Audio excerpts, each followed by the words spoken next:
Assalamualaikum warahmatullahi wabarakatuh. Waalaikumsalam warahmatullahi wabarakatuh. Nah, kembali lagi bersama saya Nurul Ainiyah di podcast Manja, podcastnya BUMDes Indonesia. Nah, hari ini tuh hari yang sangat spesial karena kita kedatangan narasumber yang begitu spesial. Yang satunya datang dari Kota Kretek, Masya Allah, Bapak Dokter kita. Yang satunya Bapak Lurah kita tercinta dari Desa Kelampok. Selamat datang Bapak Dokter Atabik dan Bapak Agus Suryono. Selamat datang. Bagaimana kabarnya Bapak? Sehat? Alhamdulillah sehat-sehat. Bapak Suryono, Alhamdulillah. Alhamdulillah sehat. Semoga selalu dalam keadaan sehat dan bahagia selalu. Ya. Amin. Nah, pagi ini kita itu akan membahas mengenai moderasi beragama. Moderasi beragama itu apa sih? Gencar-gencarnya pembahasan di kampus Pak, di universitas, di negara sekarang itu tentang moderasi beragama. Moderasi beragama itu sebenarnya apa kok sampai eh, semua instansi itu menerapkan tema-temanya tentang moderasi beragama, gencar-gencarnya masyarakat diedukasi mengenai moderasi beragama. Mungkin ini sahabat desa bisa mengetahui ya secara singkat dan secara ringannya apa sih sebenarnya moderasi beragama itu. Tapi sebelum itu kita perkenalkan temanya dulu ya Pak. Jadi kita temanya pada pagi hari ini tuh tentang bersatu membangun desa Kelampok yang damai dengan moderasi beragama dan semangat Pancasila. Nah, seperti itu.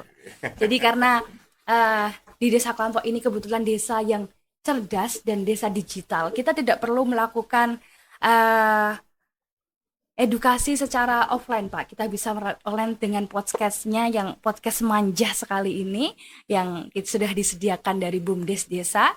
Kita akan membahas mengenai moderasi beragama dan semangat Pancasila untuk membangun desa kelompok yang damai dan harmonis.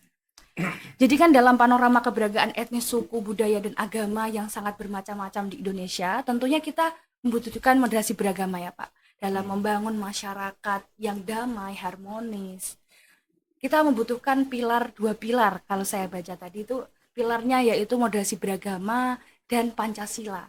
Pancasilanya sebagai dasar negara, moderasi beragama sebagai penguat antar agama, keberagamaan di Indonesia. Nah, saya pertama ingin bertanya dulu kepada Bapak Dr. Atabi. Uh, Moderasi beragama itu sebenarnya gimana sih, Pak? Saya tidak langsung menyampaikan definisinya ya, tapi kita berbicara dulu tentang latar belakang yang melatar belakangi munculnya moderasi beragama ini. Iya. Tentu kita bicara tentang keadaan sosiokultural dan hal-hal yang berkaitan dengan warga negara kita, warga Indonesia. Sebagaimana kita ketahui bersama bahwa Indonesia ini kan terdiri dari berbagai macam suku, Iya, betul sekali. agama, nanti ras dan lain sebagainya. Itu kalau tidak disatukan, tidak diberi pemahaman yang sama, ini akan berpotensi akan ada ledakan-ledakan, ada percekcokan dan lain sebagainya. Apalagi yang berkaitan dengan agama. Oleh karena itu yang dimaksud dengan moderasi beragama itu adalah ya sebuah pendekatan yang seimbang dan toleran dalam memahami dan menjalankan ajaran agama. Nah, sebenarnya moderasi beragama itu diperuntukkan di masyarakat yang plural. Plural, lebih kepada itu. Misalkan dalam satu desa atau komunitas itu ada berbagai macam agama, itu dulu. Tapi juga bisa digunakan untuk masyarakat yang misalkan agamanya ini hampir sama, karena dalam menjalankan agama itu pada hakikatnya kan antara satu orang dengan orang yang lain kan berbeda-beda. Ada yang sangat ekstrim misalkan dalam Islam saja itu kan cara menjalankan agama kan beda-beda. Ada yang ekstrim, kalau tidak sesuai sunnah Nabi itu bid'ah, kalau tidak sesuai dengan ajaran Islam itu keluar dari Islam, ini harus diperangi, ada kan seperti itu. Maka moderasi beragama kalau dalam hal ini, kalau di sini kan misalkan kelompok ini Islam semuanya atau 90% atau 95% itu Islam. Bagaimana cara menjalankan warga yang muslim ini bisa moderat, dalam artian seimbang, toleran, dan tidak terlalu ekstrim kanan. Yang satu kanan ini mengkafir-kafirkan, yang kiri ini menganggap agama itu apa sih, itu namanya ekstrim kiri ya. Yang kanan ini dalam menjalankan ini sangat ekstrim gitu. Yang satu menganggap agama sombong, itu yang namanya moderat. Jadi menyeimbangkan antara ekstrim kanan dan ekstrim kiri, kurang lebih seperti itu yang dimaksud dengan moderasi beragama. Jadi kalau mungkin dalam Islam tuh disebutnya tawasud gitu ya Pak, tengah-tengah Ya. gitu ya. Kalau di Desa Klampok sendiri dengan pengertian moderasi beragama ini gimana Pak dalam real life-nya? Sebelumnya saya mengucapkan terima kasih. Perkenalkan, aku Suryo yang notabene tidak punya ilmu apa-apa tentang pemerintahan dan ilmu lainnya. Jujur kalau boleh mengatakan Moderasi. moderasi agama ini sebenarnya bukan hanya di Jerman moderat. Kalau saya mengatakan demikian, ini kenapa saya mengatakan demikian? Sudah dicontohkan oleh organisasi PBNU. Karena PBNU itu sendiri punya makna ya Pak. P-nya ini Pancasila, B-nya Bhinneka Tunggal Ika, punya NKRI, ya, punya ini adalah Undang-Undang Dasar 40. Kalau boleh saya mengartikan demikian. Iya. Jadi ini sudah sejak tahun 2000, sejak tahun 1926. Kalau saya melihatnya seperti itu, konteks moderasi apa itu agama ini sudah diterangkan saat PBNU itu sudah. Saya melihat itu perjalanannya ternyata disikapi oleh pemerintah. Moderasi agama ini disikapi dengan pencanangan di RPJMN negara. Disikapi seperti itu. Artinya mendorong adanya moderasi agama. Karena di situ konteksnya kan kerukunan, Iya. menyatukan sebuah persepsi untuk keseimbangan berkehidupan di masyarakat. Apapun itu perbedaannya harus ada sinkronisasi di situ. Iya. Ya tidak terjadi perpecahan, perkelahian dan sebagainya. Untuk itu pemerintahan Desa Klampok ini khususnya, walaupun juga masih ada beragam agama Pak, dan juga organisasi keagamaan, kami mengupayakan untuk saling mendorong juga untuk saling bertoleransi, Toleransi. menghormati apapun aturan-aturan main, aturan-aturan yang dijalankan oleh apa itu ormas maupun agama lainnya yang ada di Klampok. Memang di Klampok tidak ada yang, ada beberapa personil yang memang tidak agama itu ada kami juga ada Ada misalnya juga. Selarat juga ya berarti juga ya. ormasnya ini sudah beda-beda, ada yang Muhammadiyah, ada yang DII, LDI, ya, ada yang NU, jadi masih banyak, ada yang MTA mungkin. Oh juga ada yang teh.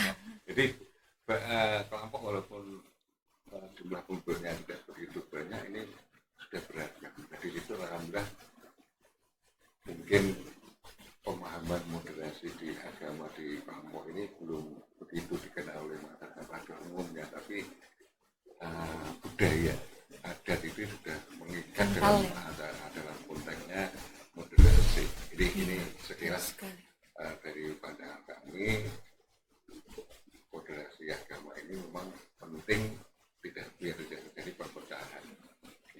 Saya kira itu. Tapi mungkin ada pengalaman tentang problem-problem antar agama di Desa Klampok sendiri nggak sih Pak? Sebenarnya tidak ada. Tidak ada ya Pak ya, sama damai-damai saja. Damai saja. Seperti ini contoh kecil dalam waktu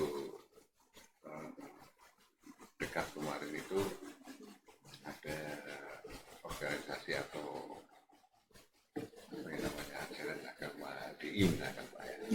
Itu salah satu anggotanya meninggal. Di situ mengendaki sistem pemakamannya, sistem sebagainya diminta oleh dari internal, kami mengupayakan juga mundur lagi. Jadi tidak terus harus mengikuti mayoritas, walaupun minoritas monggo ikuti. Ya. Kalau untuk moderasi beragama sendiri tuh batasan-batasannya itu seperti apa sih Pak sebenarnya? Atau contoh-contoh yang Ya. bisa diterapkan? Sebenarnya moderasi beragama itu kan tadi saya sampaikan sebagai pendekatan.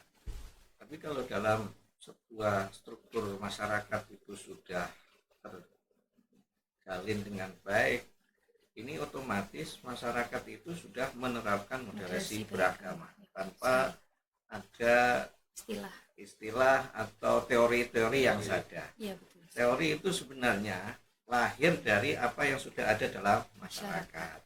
Oleh karena itu saya melihat misalkan sebagaimana yang sudah disampaikan oleh Pak Kepala Desa Pak Agus ini, secara umum desa Klampok, masyarakat desa Klampok ini sudah menerapkan moderasi beragama.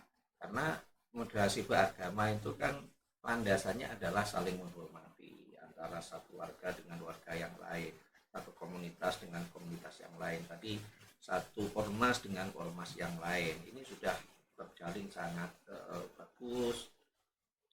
Kemudian juga adanya dialog beragama misalkan. Itu juga penting meskipun ada minoritas, ada mayoritas. Yang paling bagus itu kalau mayoritas mengayomi minoritas. Mengayomi minoritas. Ya, ini sudah terjalin dengan rapi, dengan baik di sini. Tapi bagaimanapun dialog antar agama dalam lingkup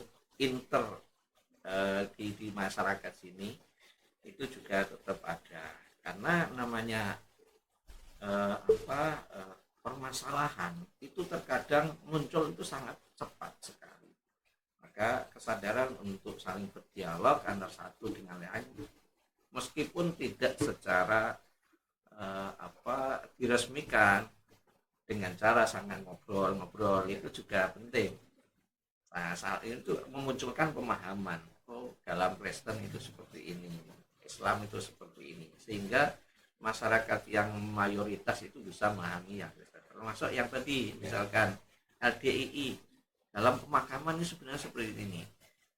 Kalau misalkan orang yang mayoritas ini tidak memahami, maka akan jangan dimakamkan di sini, jangan di Pulau Soro seperti ini karena tidak sesuai dengan budaya masyarakat yang mayoritas ada di sini. Itu yang kedua. Yang ketiga adalah adanya kerjasama antar warga, apalagi yang berbeda-beda di ormasnya, agamanya dan lain sebagainya. Setidaknya ada 3 landasan itu dalam moderasi beragama.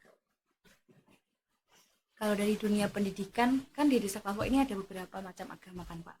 Kalau untuk yang anak-anaknya yang dari agama atau yang berbeda, yang non Islam, itu dalam satu sekolah mungkin ada pembedaan dalam beribadah atau bagaimana?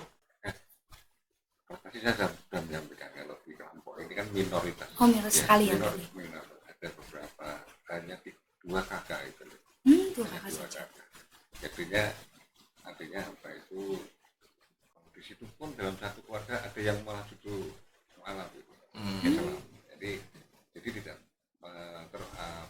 pengaruh sekali ya dalam pelajaran pendidikan, baik itu di sekolah SD-nya tentunya itu tidak berpengaruh sekali. Jadi mengikuti apa adanya, tapi dengan catatan semua saling menghormati, saling meyakini bahwa yang dijalankan itu adalah benar, juga menjunjung tinggi peradaban lingkungan, baik itu bersosial masyarakat maupun berbudaya. Kira itu. Jadi tidak ada masalah yang sangat mencekam ya dalam keberagaman di desa Klampok. Untuk tujuannya sebenarnya moderasi beragama di luas itu apa sih Pak? Selain untuk kedamaian. Aslinya kan tujuannya adalah untuk menghargai perbedaan. Kan Allah juga menyampaikan bahwa manusia ini diciptakan yang beda-beda gitu kan.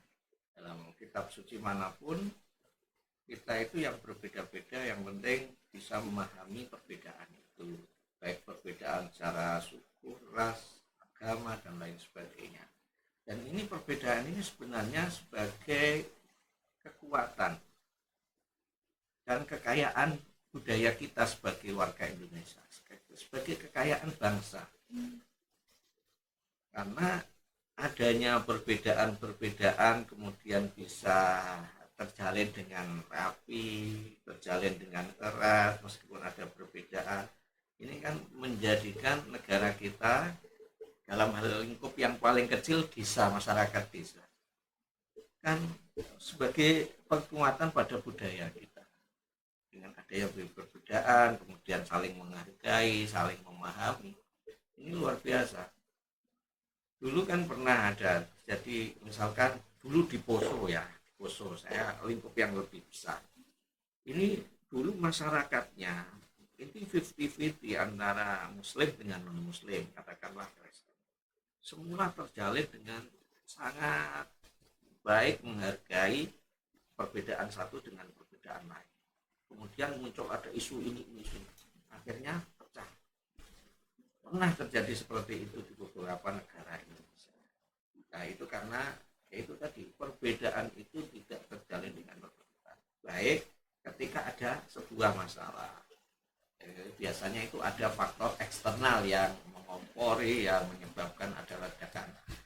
Nah, kalau lingkup desa biasanya karena setiap hari ketemu, setiap hari bisa ada pertemuan, apalagi warga Nahdliyin ya, warga Nahdliyin ini dikit-dikit kumpul, ini yang menyebabkan ya toleransi, kemudian kebersamaan itu senantiasa terjaga. Biasanya seperti itu. Kemudian persatuan warga ini juga menyebabkan persatuan dalam hal ini misalkan sering ada gotong royong. Ini juga akan menyebabkan toleransi beragama, kemudian juga tadi ranah perbedaan itu akan menjadi satu. Kalau biasanya kan kalau apa ya kayak madhab, perbedaan madhab gitu loh Pak. Kita kan sama-sama Islam, cuman cara beribadahnya itu yang berbeda. Kayak ada yang pakai kunut lah, ada yang inilah yang menjadi pertikaian kan dengan seperti itu. Nah, itu apakah termasuk belum menerapkan moderasi beragama? Ya, sebenarnya kalau di lingkup sini kan nggak masalah ini mayoritas NU dan ya, Muhammadiyah pun mungkin tidak banyak ya. Kalaupun tidak banyak biasanya ya menyatu di NU atau musola atau masjid. Kalau masjid enggak ya, kira ya. Jadi gini, sebenarnya kalau itu tadi saling menghargai, misalkan satu kuno, satu tidak kuno, kemudian satu ada ribaan tidak, kalau saling menghargai itu enggak masalah sebenarnya. Dan masyarakat yang mayoritas itu Nahdliyin biasanya sangat menghargai itu. Sudah terbiasa ya kita ada perbedaan tadi kan, apalagi misalkan di Muhammadiyah ini tidak ada kuno, tidak ada ribaan, tidak ada tahlil. Biasanya orang NU itu justru ya mengundang mereka ya ikut saja misalkan dalam acara tahlil istighosahan. Kalau warga Muhammadiyah yang baik tentu dia ikut meskipun ya tidak meyakini itu adalah sesuai dengan madhabnya atau ormasnya, tapi ya tidak masalah lagi ya ikut dalam komunitas, dalam rangka pengajian, dalam rangka apa tetap ikut. Saya rasa ya tidak masalah itu ya. Tetap berjalan dengan baik ya Pak ya dalam rangka seperti di kelompok itu juga sama Pak. Jadi walaupun ada yang kuno, ada yang tidak kuno, itu ada porsinya masing-masing, juga ada tempatnya masing-masing. Dan tidak mungkin aja kita menganut katakanlah itu Muhammadiyah itu tidak mungkin kalau dalam perbedaannya khususnya sholat itu menyatu itu yang mestinya di situ ada perbedaan gitu. tidak ada menjadi problem yang genting gitu ya Pak. Jadi memang sudah damai, saling menghargai di sini ya Pak. Soalnya dari pengalaman anak-anak KKN tuh Pak, kemarin tuh ada yang beberapa sampai diusir dari posko karena ikut perjanjian kayak gitu. Jadi kan tidak terjadi. Tapi yang jelas tidak Di sini tentunya. Di sini sudah tidak Kalau ada saya kira problem. di- Artinya moderasi. Ya, sudah sangat moderat kalau di sini. Ya itu berarti kalau masih ada seperti itu, pemahaman terhadap moderasi, toleransi itu masih kurang. Harus Penanaman ditutup lagi, moderasi. ditutup lagi. Betul sekali. Moderasi beragama dengan semangat Pancasila. Kalau untuk semangat Pancasila sendiri dari masyarakat Desa Klambok itu gimana Pak? Jadi sebenarnya tidak melihat harus berpandang agama ini. Artinya kalau Pancasila ini Sudah sangat ya, tidak ada penentang itu di sini ya Pak ya. artinya seperti ini karena diwujudkan dalam kehidupan dari khususnya dalam pemerintahan dalam momen tertentu misalkan itu kan tidak menggolong-golongkan semua lapisan masyarakat guyup rukun. Ini kan konteksnya sudah tidak konteks keagamaan tapi konteksnya kan kenegaraan Pancasila. Kira-kira yang membuat masyarakat kelompok ini damai rukun ini apa sih Pak? Sebelumnya mungkin ada adat-adat Dari itu budaya. kalau saya melihatnya Saling bukan menyadari ya. karena siapa pemimpinnya, Oh. bukan siapa Pak RT-nya. Kalau saya melihatnya ya memang kesadaran masing-masing. Kesadaran masing-masing. Atau mungkin Makanya tadi yang disampaikan Pak Atabis benar. Moderasi ini sebenarnya sudah ada di terjadi lingkungan dari masing-masing. iya. Bahkan saya menyampaikan sudah diindikasi dari zaman dulu. Kalau saat ini baru kira-kiranya moderasi beragama, ini berarti hanya penerapan saat itu atau mungkin sudah perjalanan Atau antisipasi terhadap masyarakat yang belum menerapkan. Misalkan kalau di desa ini kan sudah terjalin dengan rapi. Sedangkan di kota kota terkadang masyarakat itu terbentuk karena ada pendatang-pendatang, kemudian ada masyarakat yang baru, karena itu ada perumahan-perumahan baru yang berbeda-beda latar belakang ras, suku, agama dan lain sebagainya. Itulah di situ yang perlu adanya moderasi. Tapi kalau di masyarakat desa sudah terjalin dan sudah terbentuk moderasi sejak lama oleh nenek moyang kita, karena selalu bersama. Tapi kalau masyarakat kota yang ini datang dari sini, ini datang dari sini, ini agamanya ini berbeda, kemudian suku bahasanya beda, itulah sebenarnya yang dibutuhkan moderasi agama di situ.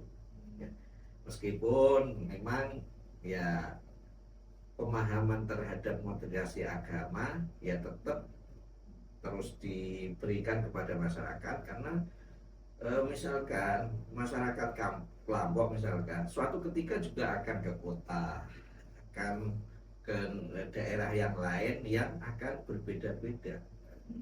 Nah itu pemahaman sejak awal, ketika dia akan tidak bersama masyarakatnya akan mendapati perbedaan-perbedaan. Seperti itu. Sebenarnya memang sudah sangat damai di sini Pak. Tidak ada problem yang justru yang dikulik itu bagaimana desa ini bisa menjadi contoh desa-desa lain. Setahu saya kalau sedikit pengetahuan saya, kalau tidak salah itu masih ada beberapa desa yang masih kuat itunya Pak. Kayak bagian sini ini, bagian sini ini saling kayak orang ini gini kanan kirinya itu masih kuat gitu Pak. Bukan kelompok itu yang istimewa, bukan. Kalau saya melihat, saya datang di Kabupaten Grobogan tahun 1995 Pak. Artinya perjalanan dari tahun 1995 sampai sekarang itu tahu persis saya. Apalagi saya sebelumnya orang lapangan. Saya melihatnya seperti itu. Jadi tidak terus semua kecamatan atau desa saya Kabupaten Grobogan itu ada keterbelakangan. Kalau tidak mau memahami moderasi ini yang paling yang paling bisa memahami ini memang di pinggir-pinggir perkotaan, walaupun ada di desa yang paling pelosok, paling pelosok. Tapi di situ peran serta ulama, Pak, ini yang paling penting sebenarnya. Bukan peran serta pemerintahan, tapi ulama. Saya pikir seperti itu. Jadi kalau moderasi ini, moderasi beragama ini selalu dimunculkan di permukaan masyarakat, ya, dan itu diimplementasikan dalam beragam beragama dan perbedaan di masyarakat, dan itu bisa diaplikasikan dalam kebersamaan, saling menghormati, tidak pengen terjadi perpecahan. Saya pikir itu jalan gitu. Jadi tidak ada keterbelakangan sama sekali, atau mungkin penilaiannya kelompok lebih hebat atau gotong lebih hebat, seperti itu. Kalau saya melihatnya, jadi ini natural.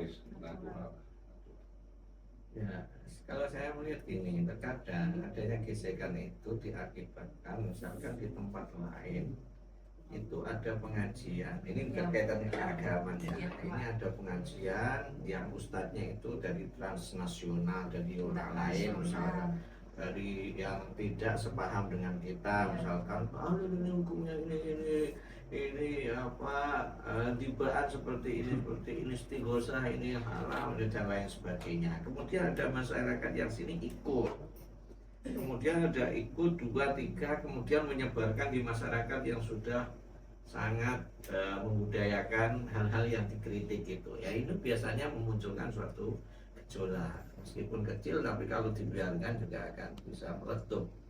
Maka antisipasi itu sangat penting oleh ya tokoh-tokoh agama, tokoh-tokoh masyarakat. Ini kan ada di beberapa daerah seperti itu, sampai misalkan musola direbut oleh orang yang selama ini tidak sepaham dengan budaya agama masyarakat setempat. Itu di beberapa daerah memang ada seperti itu. Dan antisipasi ini yang penting. Saya kira itu. Masalahnya kan sekarang akses internet untuk melihat-lihat konten dakwah yang tidak, maksudnya kak untuk anak-anak nih Pak, kan kadang anak-anak itu dalam memfilter mencari konten dakwah atau apa itu kan tidak difilter Pak. Mungkin itu yang dikhawatirkan. Jadi penerapan moderasi beragama ini masih terus dikuatkan gitu Pak. Kayak sekarang viralnya kayak hijrah-hijrah yang dia pakai cadar, terus nanti karena konten-konten yang tidak ada filternya ini yang kalau di sini ada kasus seperti itu Pak, karena media sosial yang mempengaruhi masyarakat. Makanya saya sering menyampaikan dalam forum-forum musyawarah ya, untuk selalu mengawal generasi-generasi ke depan yang artinya saya berharap bisa melanjutkan ya Pak, baik itu pembangunannya maupun peningkatan SDM dan lainnya. Ini selalu mengawasi anak-anak atau generasi yang memang selalu vulgar.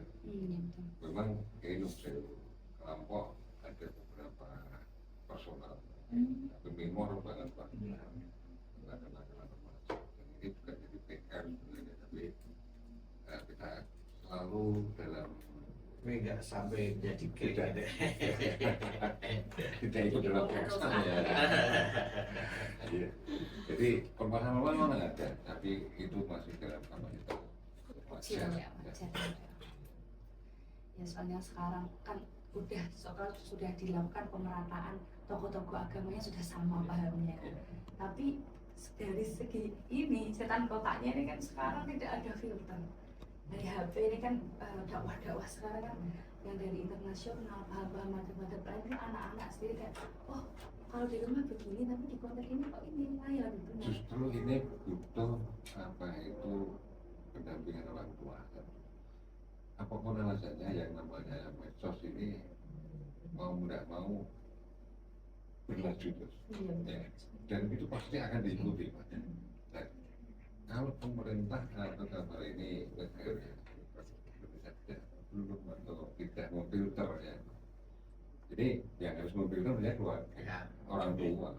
Saya sering menyampaikan seperti itu. Orang tua yang bisa memahami IT, saya yakin akan memfilter konten-konten yang ada di HP. Ya, seperti permainan ya, game itu juga ada filternya. Terus apa itu konten apa itu agama publik gitu. Juga ada filternya juga. Per konten itu ada filternya. Kalau orang tua itu paham tentang komputer, makanya saya sering tolong dampingi, yang itu tolong dampingi. Kalau itu dampingi artinya generasi ini, anak-anak ini bisa menggunakan media sosial dengan baik.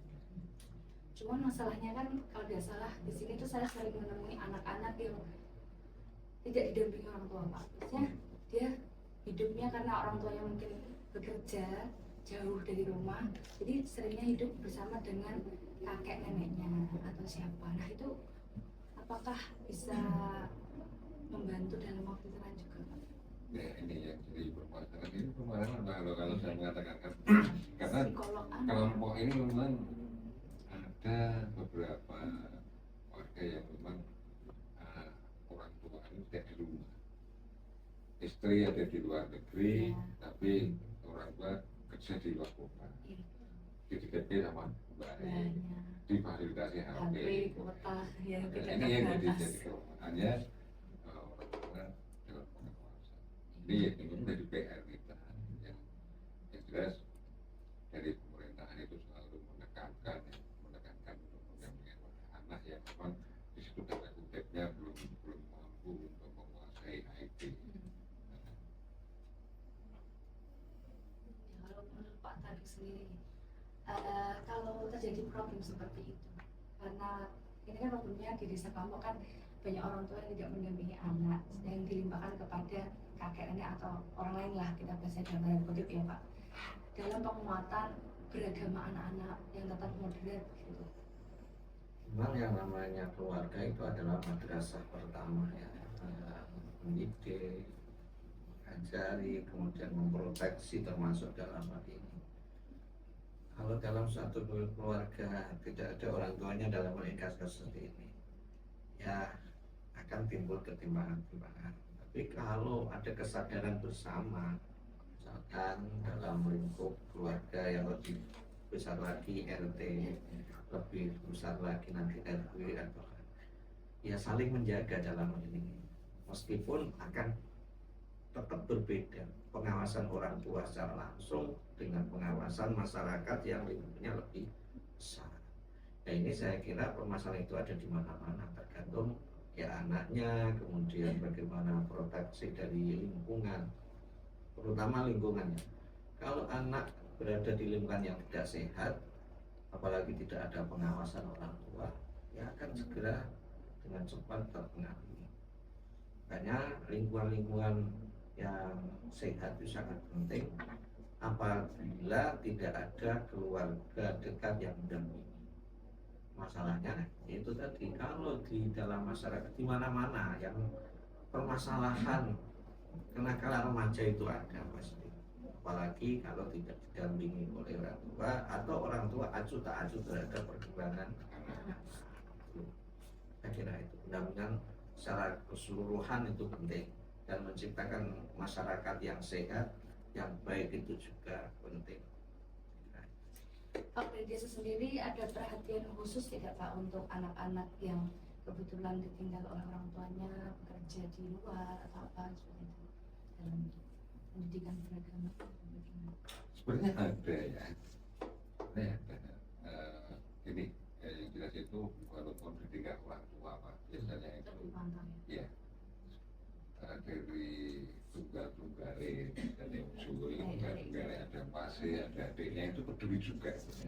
Kemudian terus apa itu semata-mata langsung dilepas gitu, tapi tetap dalam pengawasan saudara-saudara dekat ya. Bahkan apabila anak itu atau orang itu punya kesalahan dan sebagainya, pasti akan ditegur dalam sebuah lingkungan, apalagi ada tetangga dekat ya.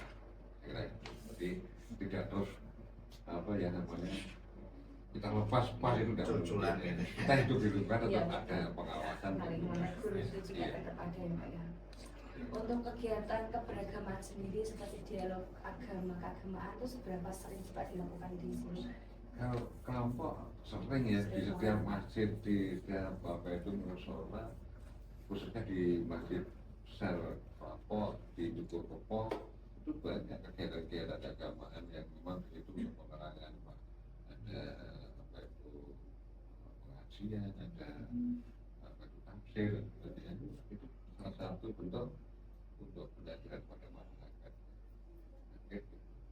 Kalau nggak salah tuh ada kegiatan yang namanya Jumat Berkah ya Pak ya, Ya, setiap gitu. fajar. Nah, Kalau nggak tahu tuh asal mulanya ada Jumat Berkah itu gimana sih Pak? Soalnya itu itu asal mulanya seperti ini. Jadi kita dari takmir gitu ya, dari takmir mengajak untuk studi banding. Oh, desa dibanding Ya, desa studi gitu ya? banding ke Jogja, Rian itu ya, namanya apa itu? Ya, Masjid Agung Rian apa mana itu ya. Itu manajemen pengelolaan luar biasa Pak.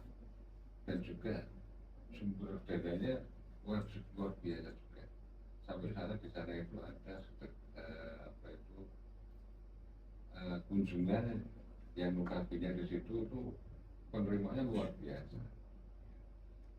Korban salah satunya korban hewan itu ratusan Pak. Saudara masyarakat dalam Iya. beragama yang Jadi kuat ya. di lingkungan itu, di lingkungan masjid di situ Pak, itu semua budaya semua. Dari awal tidak ada jamaah subuh ya, sampai sekarang satu kampung jamaah subuh. Luar biasa. Ya, luar biasa Pak. Benar. Ini yang dari saya tarik takmir Prapo akhirnya mencoba untuk mendirikan apa itu Jumat Berkah dan juga termasuk apa itu penyediaan minuman itu, minum gratis ya. makan minum gratis itu. Dan ke depan harapan kami juga ada nih mesin zakat. Jadi di situ ada mesinnya, warga yang sholat itu bisa ambil beras atau apa. Jadi harapan seperti itu. Jadi untuk daya tarik sholat memang butuh di daya tarik Pak. Perlu perhatian khusus. Iya, perhatian khusus. Awal-awalnya kan kalau sudah sadar, tapi ya Apalagi pas Ramadan kan. Oh, Ya, kalau Ramadan pertama, hari pertama, kedua dan sebagainya full semua Iya. sampai sekarang ini. Tapi kalau sudah menjelang akhir Tengah. tinggal berapa apa itu. Ini perlu tadi itu terobosan atau inovasi yang sudah diterapkan di Masjid Krian itu kayaknya. Jogja ya Pak ya. Jogja. Itu berarti kemarin bandingnya dilakukan antara pengurus masjid ke sana atau dari pihak desa yang ke sana? Itu tak tambah masjid. Oh, takmir sendiri. Jadi saya berusaha untuk memilah ini kewenangannya takmir, kewenangannya pemerintah. Bahkan menurut saya itu pembangunan masjid pun ini saya tidak mau dicampur adukin dengan pemerintah. Itu monggo Ya, sendiri untuk ya, Pak ya. takmir masjid untuk kepanitiaan pembangunan masjid. Justru kemarin tuh saya sempat kayak ngobrol dengan masyarakat gitu Pak, bercerita sedikit tentang Jumat Berkah dan ternyata kayak dihadiri banyak orang, ratusan orang gitu. Kan itu sangat jarang ketika ada pengajian di subuh dengan banyak audiens yang ratusan. Ini sebenarnya bagaimana sih awalnya kok sampai bisa menarik masyarakat mengikuti kegiatan di fajar-fajar yang biasanya pada sibuk mau bekerja, entah ada yang masih apa gitu. Jadi bukan karena makanannya Pak sebenarnya, tapi inovasi apa itu di setiap sessionnya ya, kalau saya melihatnya. Jadi tidak melulu apa itu beda kitab atau apa menyampaikan ceramah itu tidak. Oh tidak. Di beraneka ragam penyampaiannya, baik itu tadi tafsir maupun lainnya. Jadi itu yang saya tarik. Terus yang berikutnya sebenarnya di takmir masjid Lampung itu tidak hanya Jumat Berkah yang tertarik. Kemarin saya juga tertarik namanya pengajian Selasa itu yang dipromoter oleh apa itu podcast juga, itu ditampilkan dalam podcast live stream itu juga. Dan ini mungkin ke depan juga saya berharap Selosonan pengajian Selosonan ini tetap berjalan diakses oleh apa itu podcast itu. Ya, saya kira juga untuk diniyah pembelajaran untuk anak-anak dalam bidang agama di sini juga sangat ramai ya Pak ya. Yang kan udah Pak, seperti itu. Jadi agama di kelompoknya kuat. Kuat.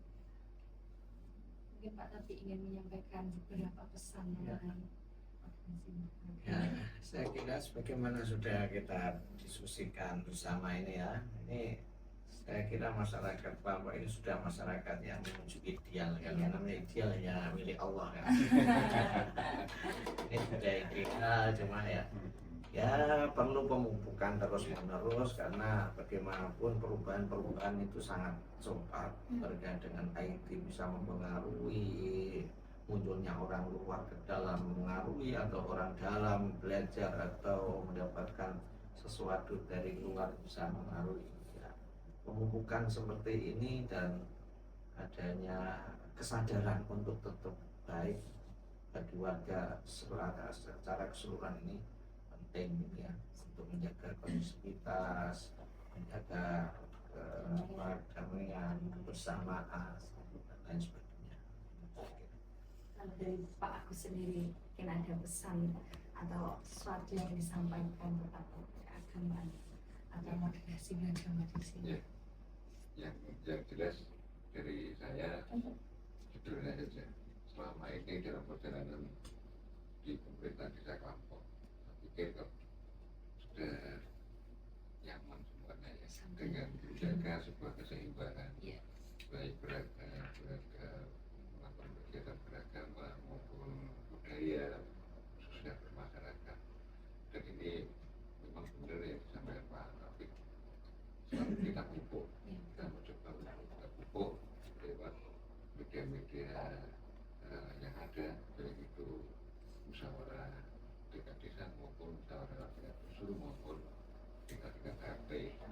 Jadi budaya-budaya kebersamaan, tidak terjadi perpecahan dan sebagainya ini harus kita tingkatkan, kita jaga selalu. Oke, itu. Ya, baik, mungkin cukup di sini ya Pak podcast kita yang sangat bermanfaat, semoga bisa bermanfaat untuk sahabat desa semua yang menyaksikan podcast Manja di episode kali ini. Sebelum nanti kita tutup Pak, saya ada salam, nanti kita sebelum penutupan salam moderasi dulu. Salam moderasi. Oke. Gitu ya Pak ya. Ya, boleh. Baik. Cukup sekian teman-teman podcast kali ini di podcast Manja, podcastnya Bukti Indonesia. Baik Pak, 1, 2, 3. Salam moderasi beragama. Terima kasih untuk Bapak Atapik, Bapak Agus Suryono yang sudah menyempatkan waktunya untuk mengisi dan sharing-sharing mengenai moderasi beragama. Mohon maaf apabila dari saya sendiri ada salah berkata maupun perbuatan. Dan terima kasih juga kepada semua audiens yang telah menyaksikan episode kali ini mengenai moderasi beragama untuk menciptakan masyarakat yang damai di desa Klampok. Cukup sekian. Wassalamualaikum warahmatullahi wabarakatuh.